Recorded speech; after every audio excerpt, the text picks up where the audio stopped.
Hello, everyone, and a very warm welcome to the GlobalABC's side event on Building Back Better, the critical role of the built environment, organized on the occasion of the Vienna Energy Forum and in cooperation with Sustainable Energy for All. And during this session, we will highlight the built environment's critical role in achieving the energy transition and in literally building back better after the pandemic.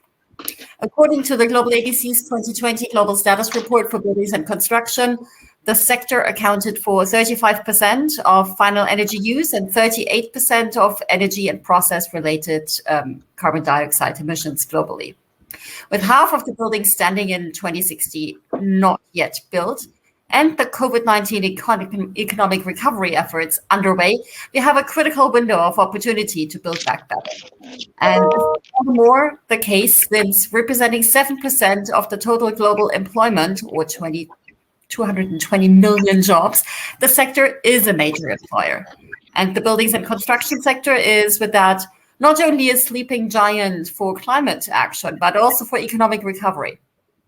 And I think another interesting factoid is that between 9 and 30 jobs are created for every $1 million invested in energy efficiency improvements in buildings. And seizing this window now is all the more urgent since our last global status report for buildings and construction showed that the progress on decarbonization has been slowing down, almost halving from 2016 to 2019. And if we take a closer look at three aspects of progress, this highlights where further action is needed. And the first is for the NDCs, the nationally determined contributions.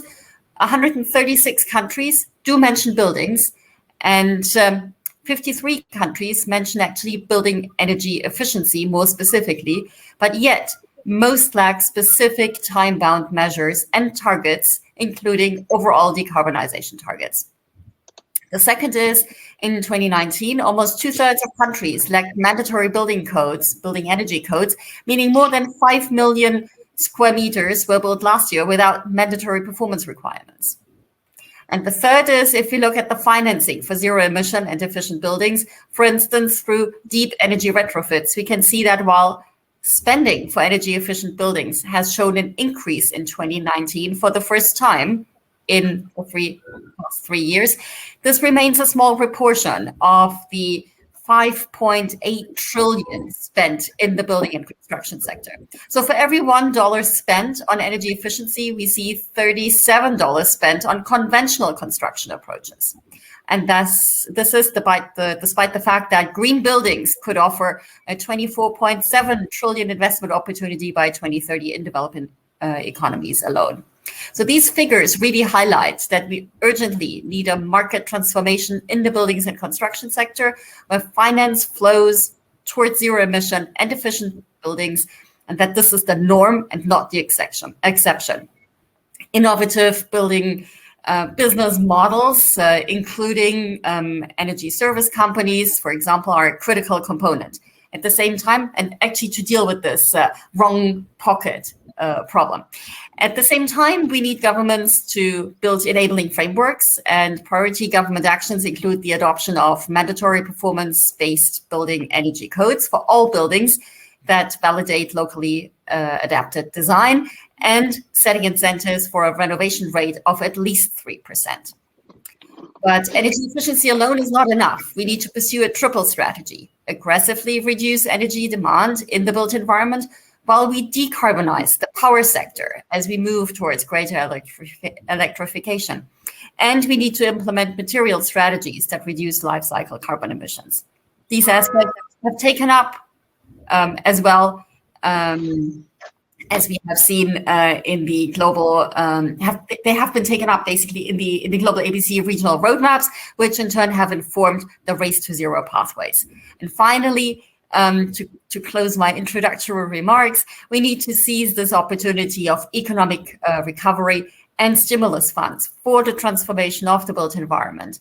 And here, the GlobalABC is developing a building decarbonization commitment to address the above actions and invite national governments to recognize buildings as key for development and climate actions and to develop national decarbonization roadmaps, and to commit to critical policies such as the effective codes or redirecting public finance flows. And with that, I would like to open our panel discussion and invite all our panelists. You have your cameras already on, but we're really pleased to welcome all of you. And we have Ms. Christina Hageneder, the head of program of the Program for Energy Efficiency in Buildings, PEEB, a cooperation with the GIZ and EFD. And we have Mr. S.P. Garnack, the Executive Director of the Energy Efficiency Services Limited in India. We have Mrs. Paola Valencia Marticorena, the Executive Secretary of Sustainable Construction of the Ministry of Housing and Urbanism in Chile. And we have Mr. Javier de Rocafort, the Chairman of the Board of Chimera Energy Efficiency. And we're really, really happy to have you and such a distinguished panel.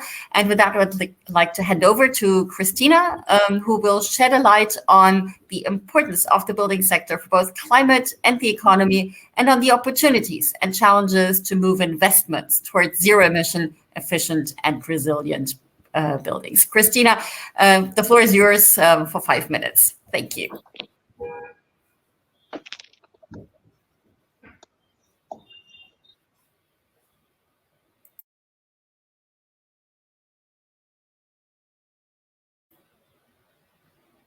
Your slides are up, but not yet in presentation mode. Now they're gone again. Okay. Just a moment. Interesting. You can see yourself, right? Yes, like 3 times. The panel is replicated. So I hope you can see yourself. You can see the screen, not yourself anymore. Not yet, but give it a second. There's often a reaction time. Yes, I think. So no. Let it react, because I think it should come. Anyway, it shows me that it is showing. Maybe it's not the right image of your screen. I mean, sometimes you have different things open and it's not the presentation, but it is actually the webinar page. So, okay. Well, I do it again because for me it shows that it is all showing. So. Can you see it? Now. Very well. And I do it in presentation mode? Yes. Can you see it in presentation mode? Perfect. Yes. Perfect. Super. So with some time. Thank you very much for this introduction, Martina. You mentioned quite a few facts that are really, really important.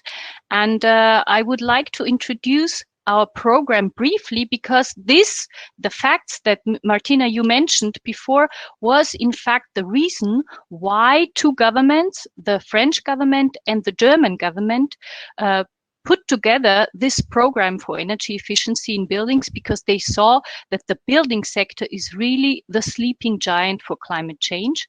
But we know at the same time, it is also an economic power engine for many, and in fact globally all economies, and we saw that in this economic crisis that came after the COVID. So we are set up to have the building sector as a steering wheel to green transformation. And I quickly explain, and I hope you can see now the next slide.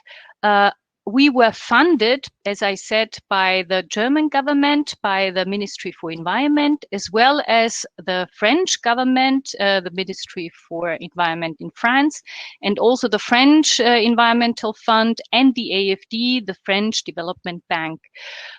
Implemented is the program by the AFD itself, so the Development Bank, the French Development Bank, the GIZ, the German International Cooperation, and ADEME, it is France's energy agency. And we act under the roof of the Global Alliance for Buildings and Construction. And this alliance was created in the aftermath or during the Paris Climate Conference, because, as Martina, you mentioned, the building sector has such a big importance for climate change. We have over 38% of CO2 emissions coming from this sector. We created this, we call it PEEB Secretariat, to really coordinate our activities.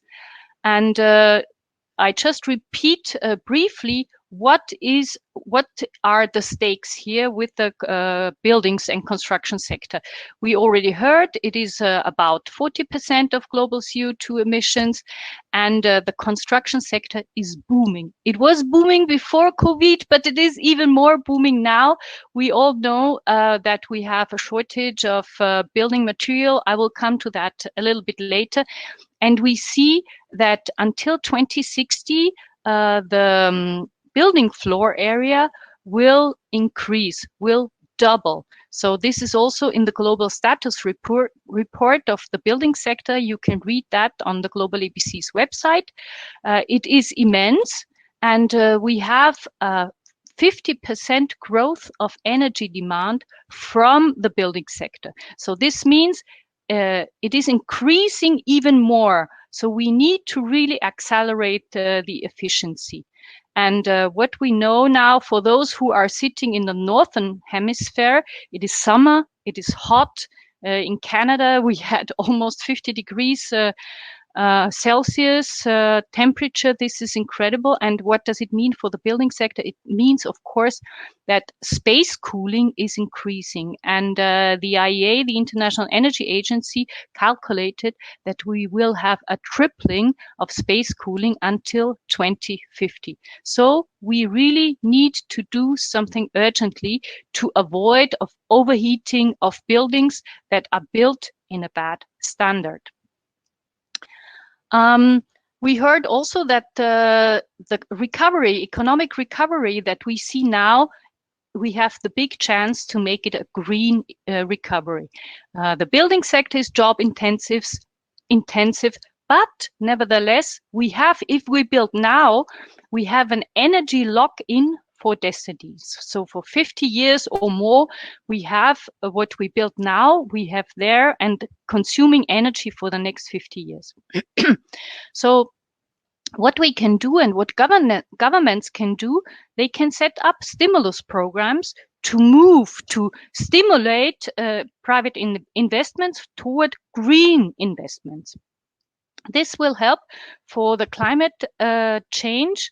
This will mitigate the climate change, but also it will help with adaptation of what I said before, overheating. So building in a more energy efficient manner will help to adapt in countries where where temperatures are rising, to adapt the buildings towards these higher temperatures that we will see in the future, and we see already now.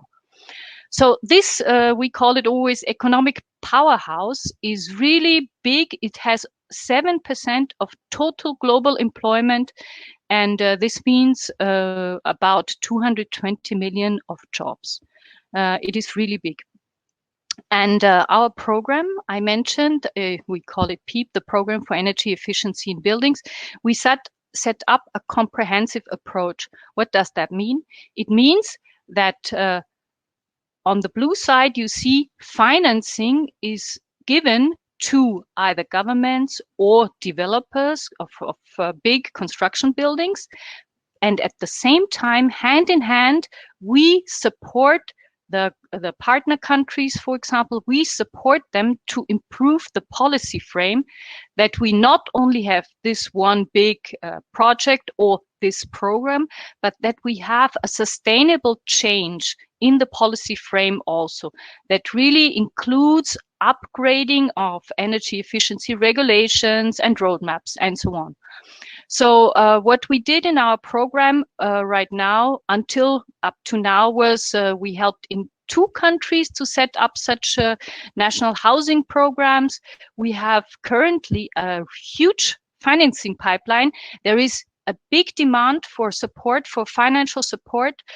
Currently, we have 2.8 billion euro of financing pipeline from the AFD, the French Development Agency, and we are in a discussion with other development banks who are interested to support financially the building sector with loans, concessional loans, but also some grants. And we have a big training program with more than 600 people trained up to now. So the stimulus program, they have really a multiple leverage effect.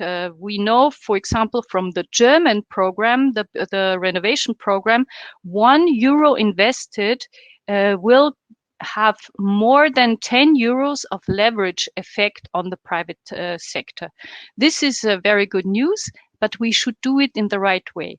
So you can have public funds to leverage this private investments on new construction or on retrofit in housing or office buildings or other building types through grants or concessional loans, or also non-financial incentives. This is also important. I can go into detail if you want to, but for now I leave it like that.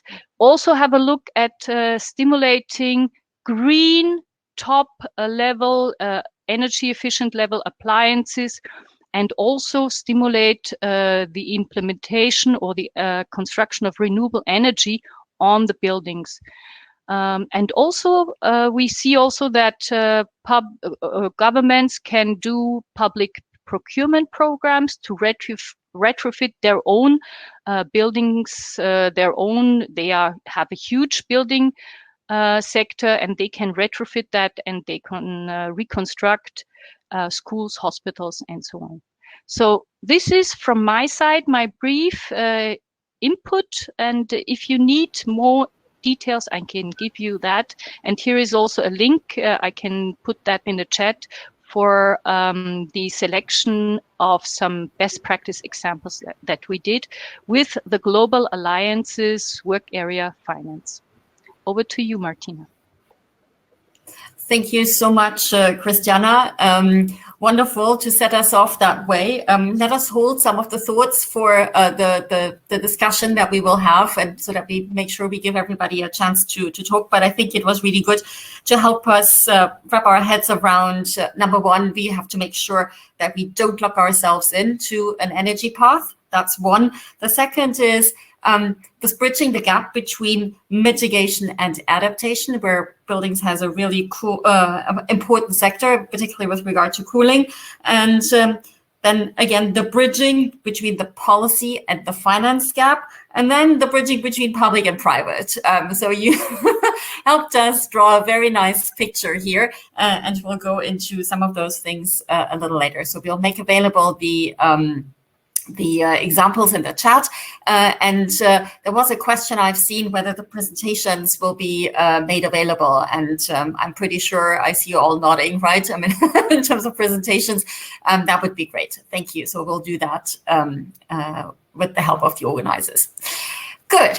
With that, I'd like to give Soumya Garnaik the floor from Energy Efficiency Services Limited in India. So please tell us more about the challenges that India is facing in terms of buildings energy efficiency and the measures that you're undertaking to transform the built environment there.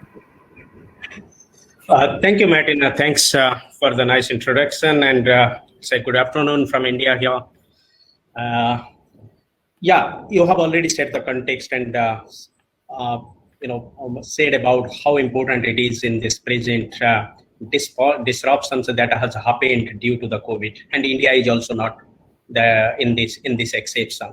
You must have seen in the last 2 months, particularly when India was hit by this second wave, which was very, very devastating, and the entire supply chain, the business scenario has also gone into a this entire cycle has in a plummeting kind of situation. It has impacted the GDP for all our economic sectors, whether it is manufacturing, whether it is the agricultural sector, whether it is the service sector, everything has been hit.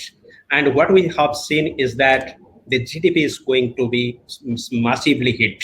And the way we are growing, say maybe about 7 to 8% in the last many years, and probably it can come down to maybe 3% or even lesser than that, coming with this kind of challenges. So business face a very uncertain future, if you just see.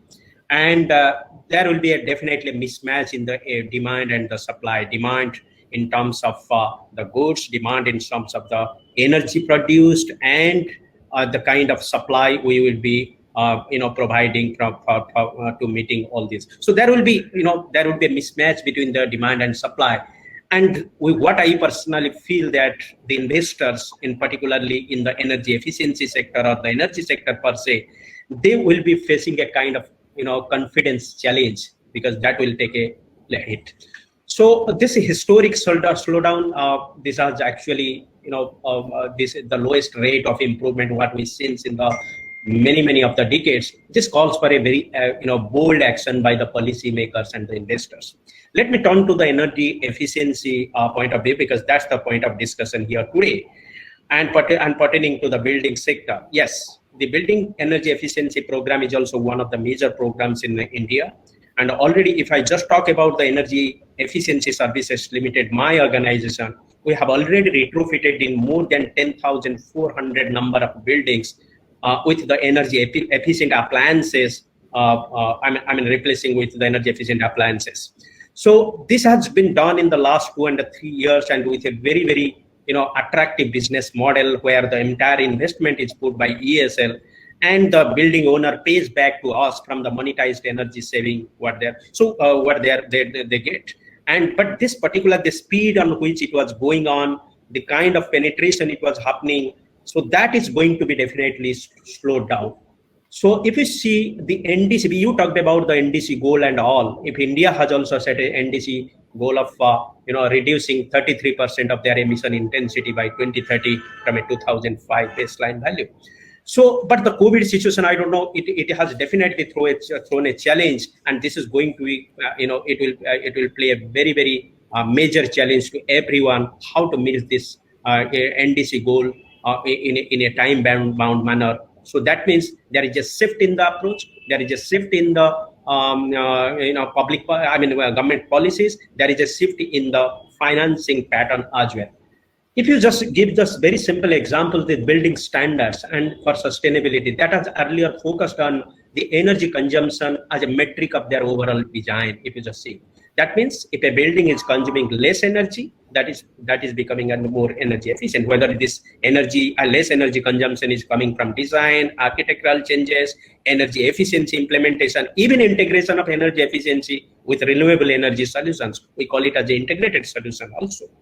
But what we see with the spread of this COVID and the related impacts, we see a change in the approach in the energy consumption pattern, because this COVID has forced the reconsideration of this thinking in the sense that the social distancing is there. That means you require separation of the workplaces, you require enlargement of the offices, and this would actually, this will give a negative direction of using the more energy in our buildings. So I think in that way. So what we need is that the COVID will actually put the stress on the building owners, the energy users, as well as the designers, to think in such a way that the COVID protocols are not ignored. At the same time, the energy consumption or the energy consumption is reduced, or energy saving is increased. We did one pilot project recently just to see that how this pathogen level in the building, workplace is reduced, and what we could see, the air quality, that is actually the kind of improving the air quality index in a particularly workplace, which was earlier not as a thought by any of the building users or the people who are working in this particular building. We did this exercise in my own offices and office buildings, as well as in some of the ministerial buildings. We tried this as a pilot, how to induce improve the air quality index by putting the ultraviolet injections in the air handling units of the in the HVAC system. So that has actually improved the air quality index to the tune of 85-90%, which was earlier some about 60 to 65%. At the same time, also we created a safe environment of reducing that pathogen level. So apart from doing the separation of the workplaces, bigger things, and giving the ventilations levels, more increased ventilations level, this kind of intervention could also be possible. What we could say that is more than $7 billion investment possible by just improving this air quality index in this particular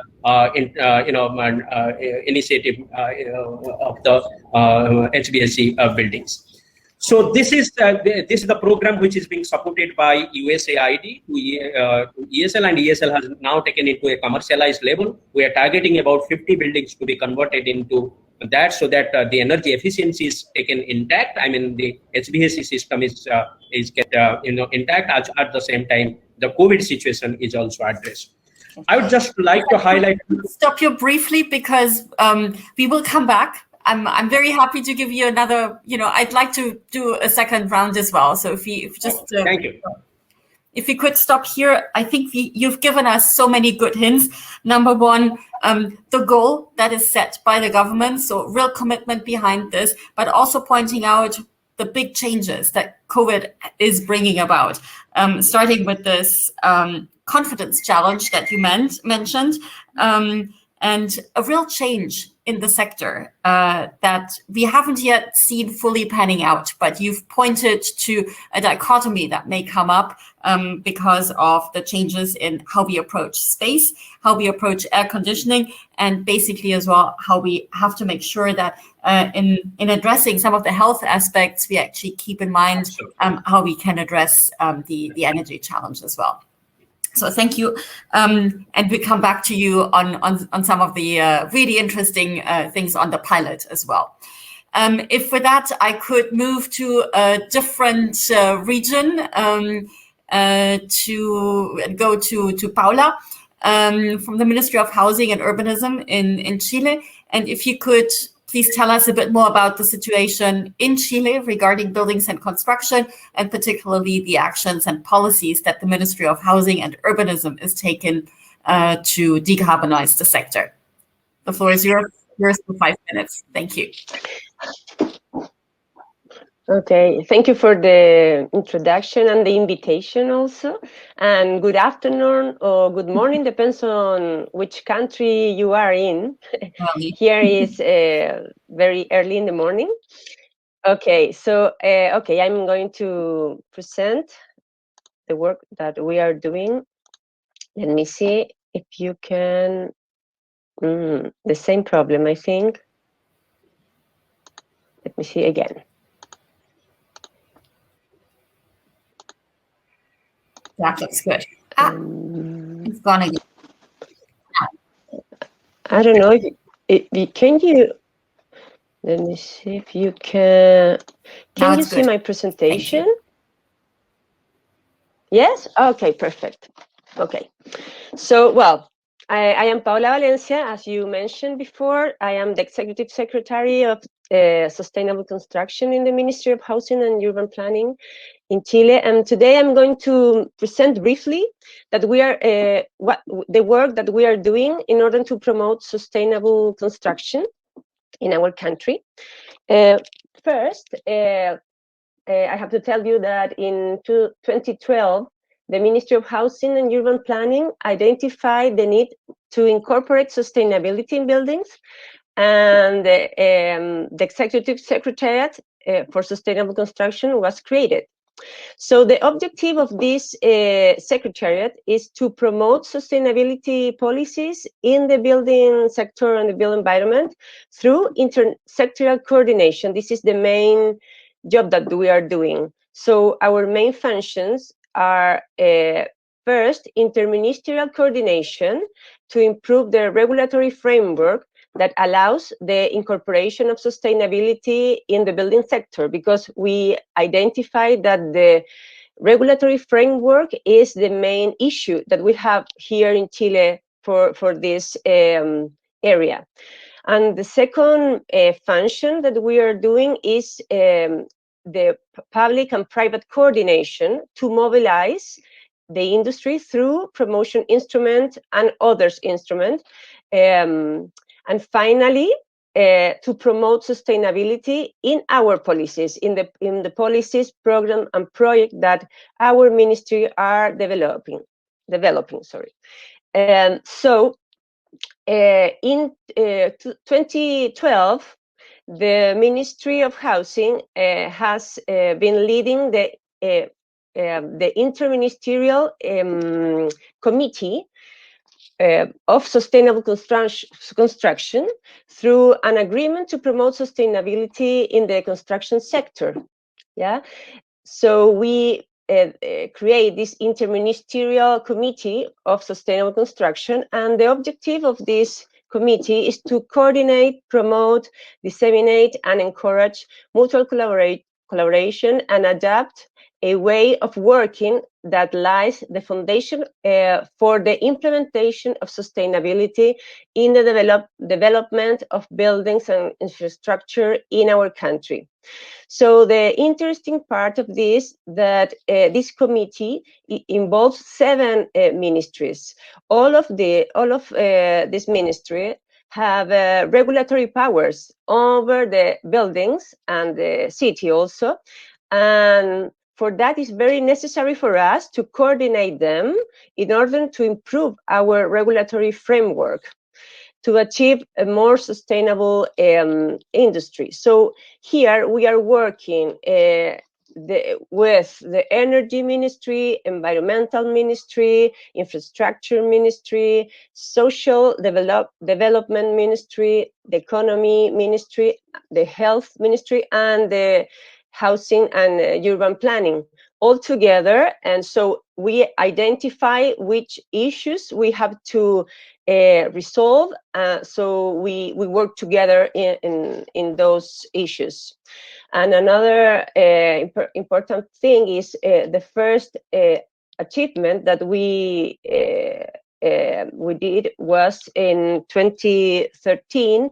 We launched our first national strategy for sustainable construction that is guide us until now, and it's our roadmap. Yeah. And in addition, we are working today in this updating toward a national sustainable construction plan with a view to 2050. But today we have this strategy, and other good thing that we achieved was in 2018 we create a 16 national regional commission. We have 16 regions in Chile. So the idea of these commissions is to create their own regional roadmap and work on them. And they are working. So it has been difficult to have this this job with the regions, but has been very successful also. So about our public and private coordination to mobilize the industry through promotion instruments and other instruments, we are working mainly in 3 areas. First, about encouragement instrument. In this area, we already develop energy rating system for buildings. Also, we develop a sustainable certification system for buildings, housing, and other buildings. And we are working with the banks in order to promote green credits for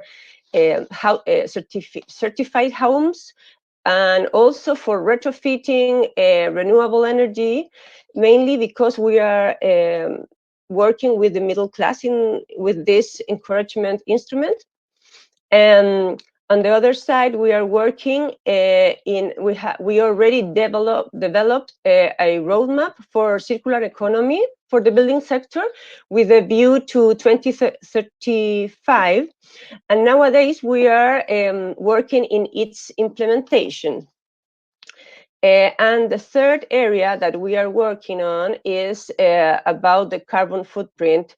Basically, we are developing now our national carbon footprint strategy for the construction sector, this, also with the view to 2050, yeah, in order to be aligned with the carbon neutral commitment.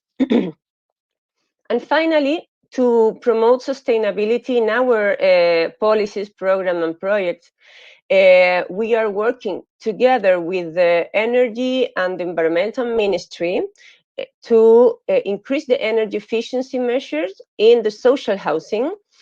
So far, we already have more than 143,000 retrofitting for social housing, 67,000 renewable energy systems in social housing also, of course, and 61,000 heating replacement. And also we are introducing sustainability standards in our housing and public spaces program.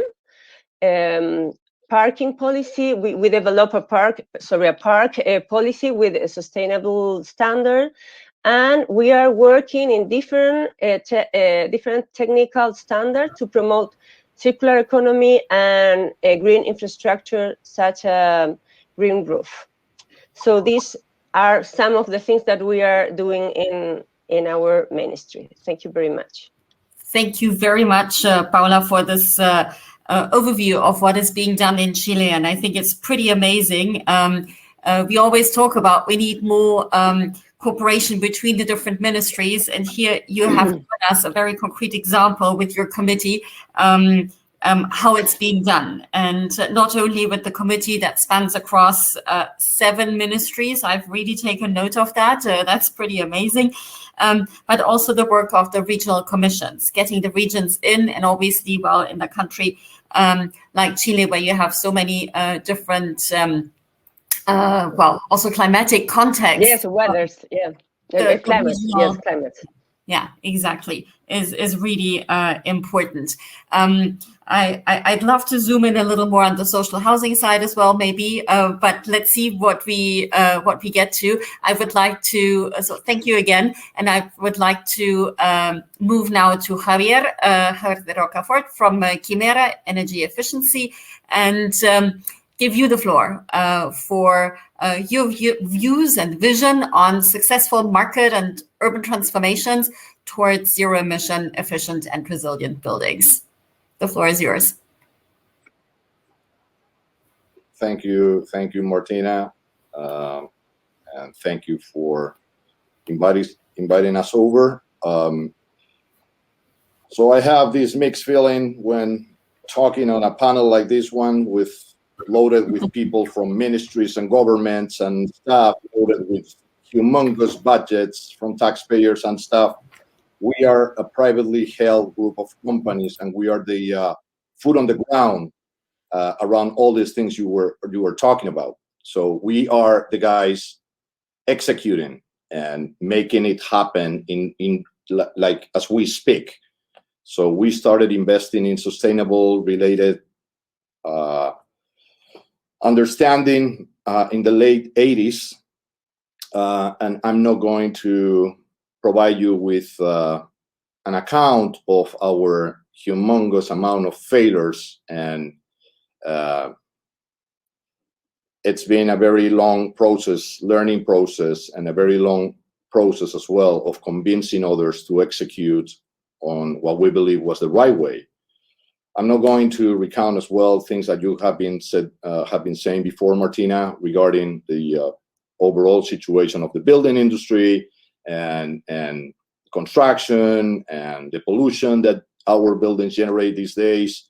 The truth is that we are 7.6 billion people in this world, or 7.8 probably today, maybe close to 8 billion, I don't know, with millions and millions and millions of buildings out there. 91% of the world's population live in urban areas. And those urban areas, as by the account of the WHO, normally have their citizens living in 3.5 times more pollutants than it is recommendable.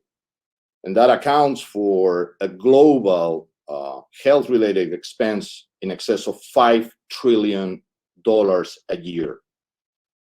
So if the human point of view is not enough, and it should be, the financial is sort of the cherry on top of this very nasty cake.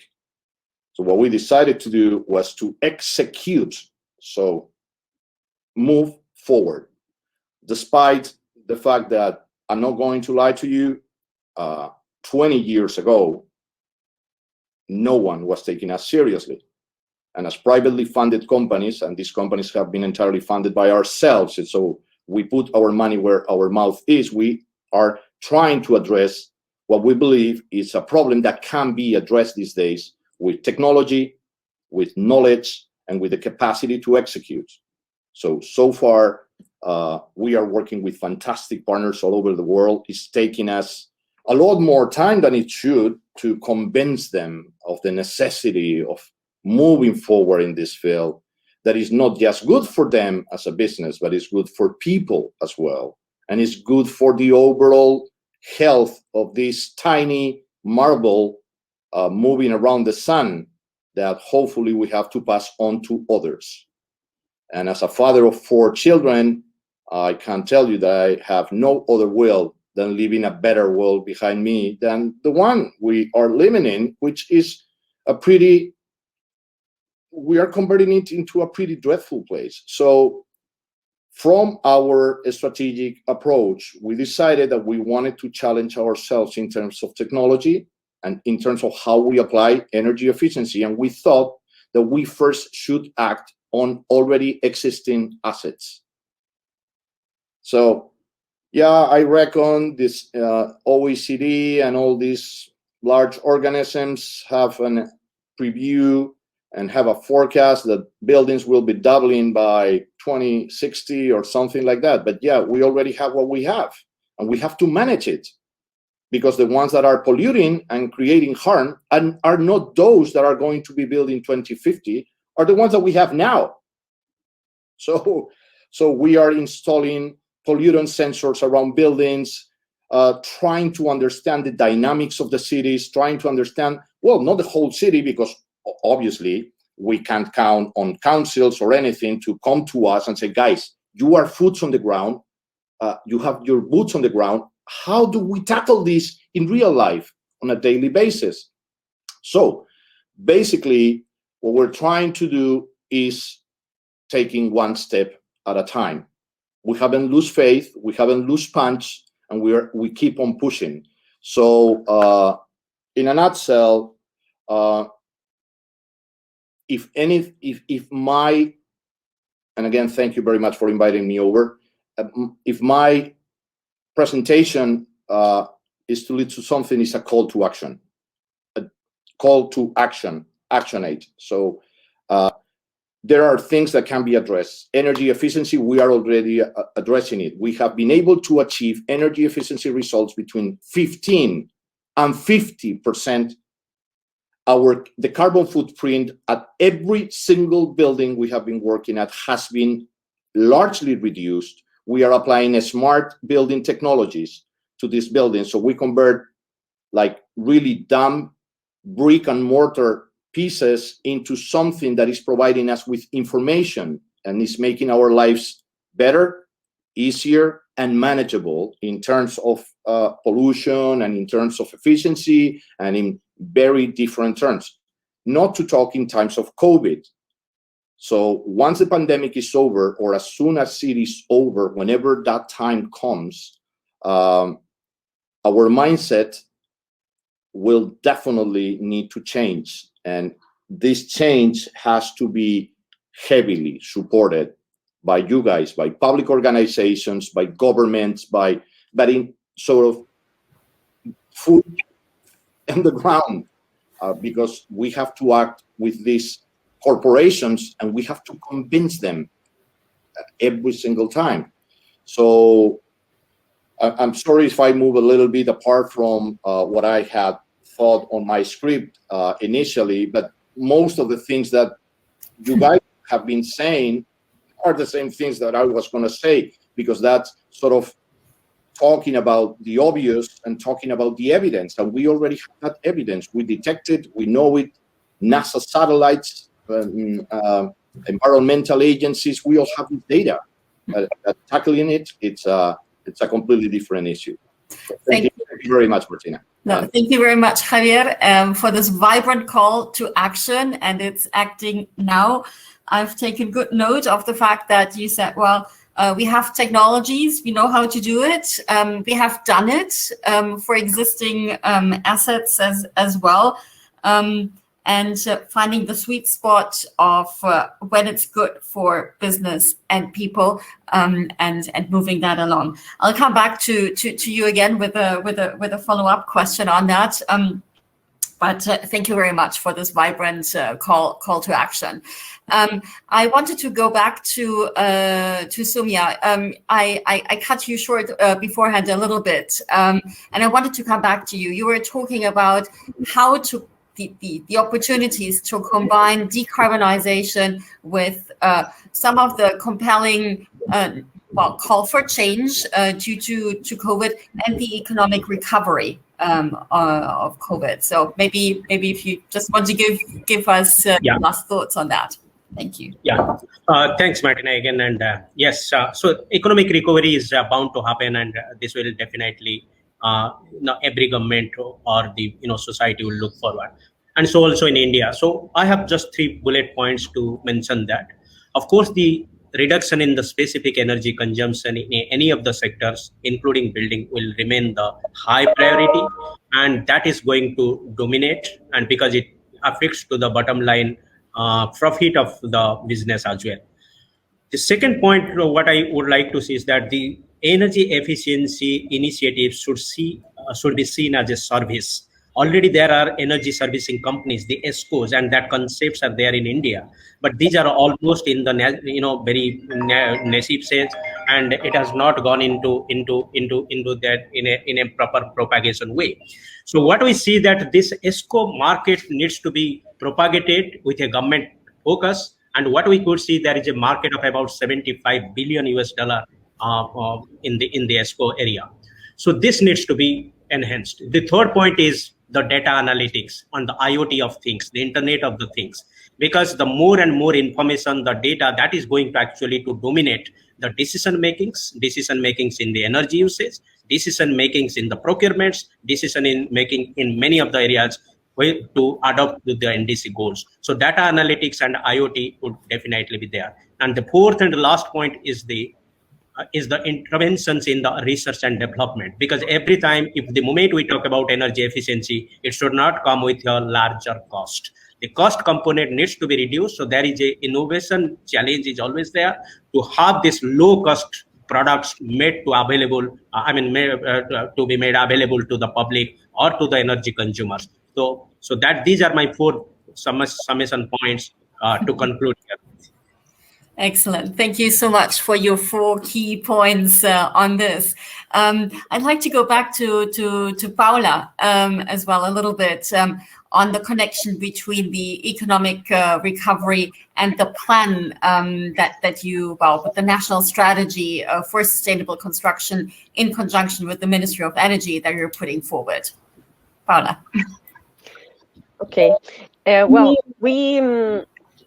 as a government, the government increased the budget by 20%, around 20%, for the ministries that we are building in the city, mainly the housing ministry and the infrastructure ministry. So as we have this more budget, we are working together with the energy ministry and the environmental ministry to promote the sustainable buildings or low energy buildings. And we double the budget for retrofitting heaters, repliers, and renewable energy in our programs. We are working with them, as I told you before, with the banks in order to create new green credits to promote retrofitting, to promote renewable energy, and to promote certified buildings. And the other thing that we are doing is the government decide that 30% of the infrastructure investment should be green between 2020 to 2022. So we are working on that. We have to report every 3 months to the main office in the government. And we are achieving this goal. And the other thing that we are doing is to last year we developed a portfolio of green projects. So as a country, we are working with the green sovereign bonds in order to increase our budget in green projects or for green projects.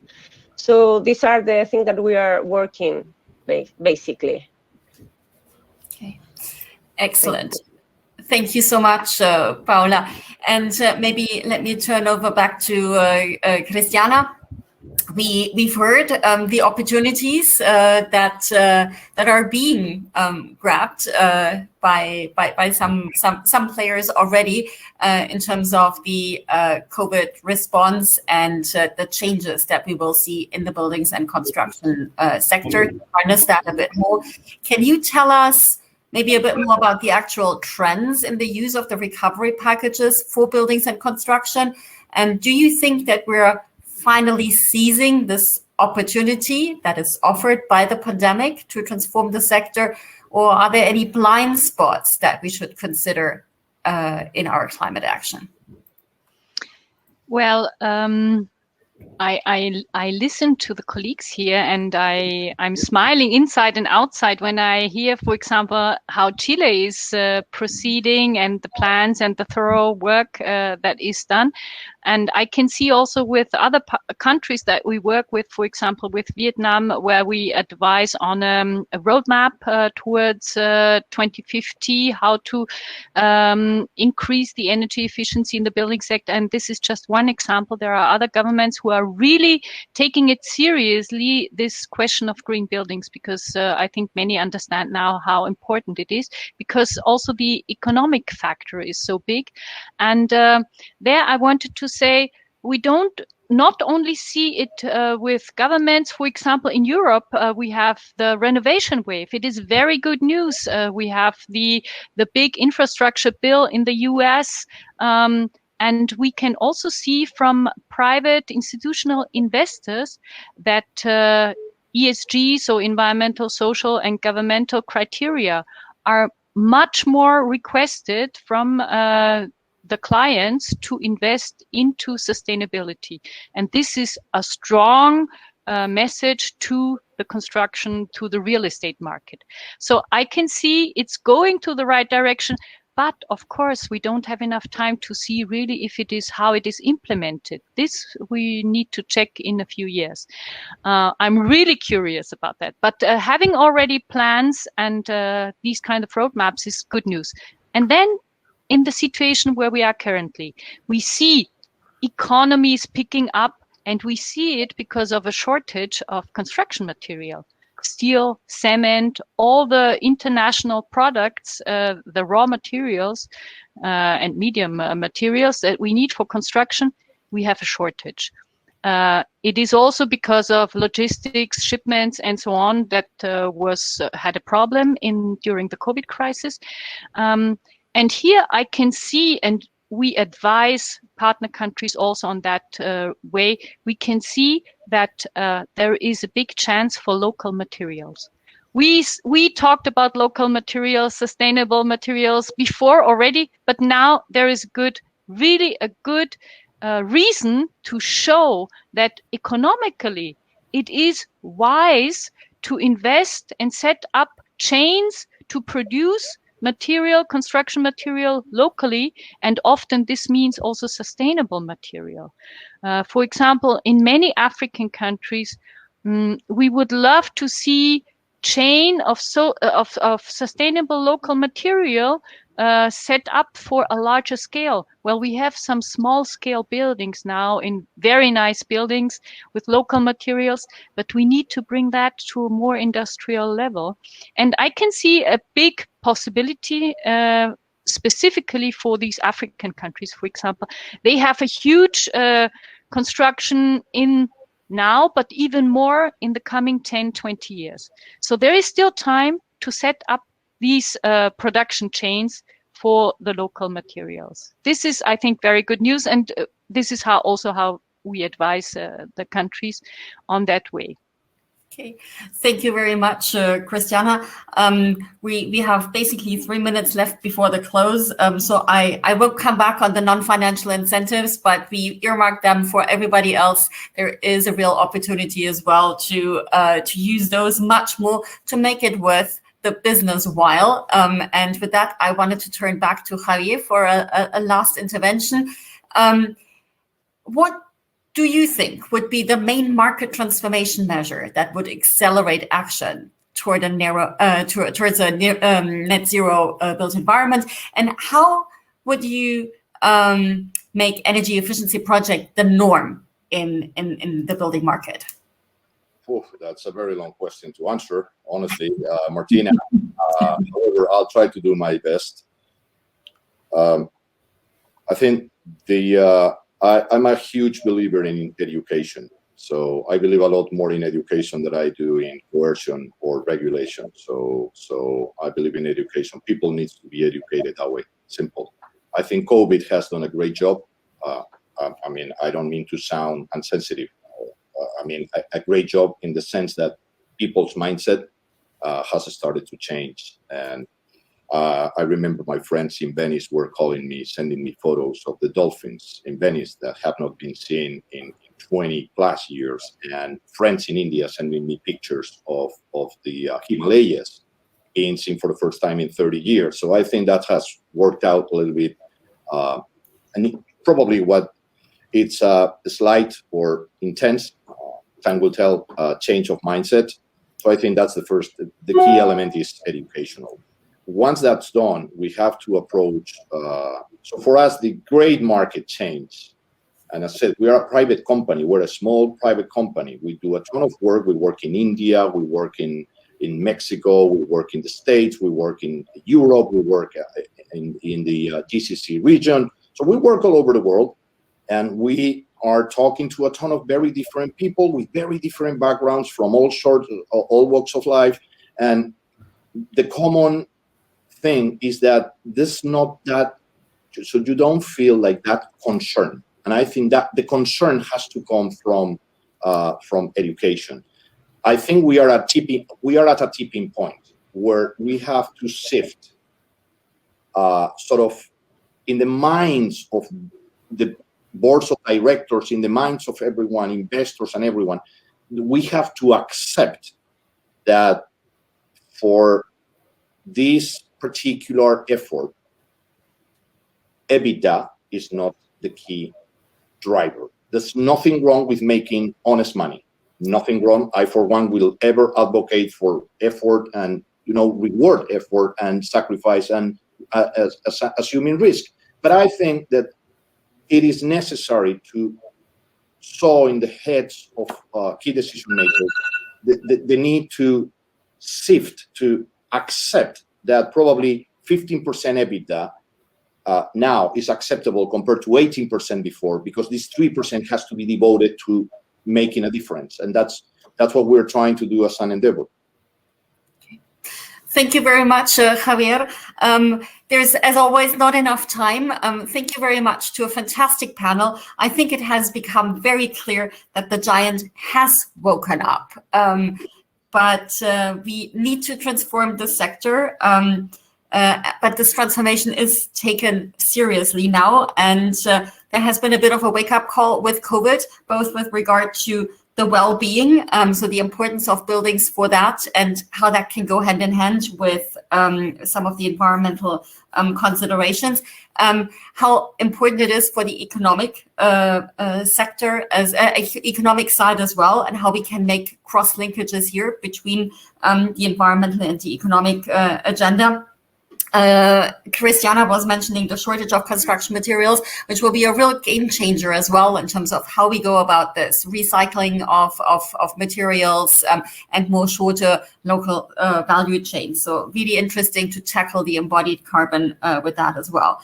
And we have seen an array of amazing examples of, number one, very deep and serious commitment.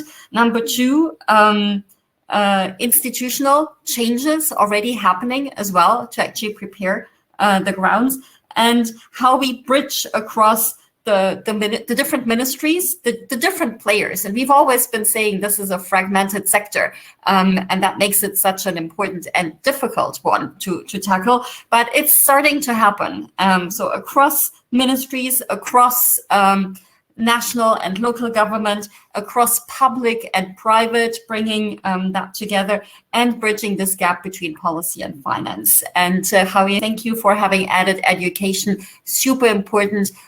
Number one is mindset shift. Number two is having the right skill sets to make it happen as well. And I guess with that, we've really come to the end. Thank you so much again for all your great contributions. And I can only say we'll be working together in this space to make this transformation happen. Thank you so much.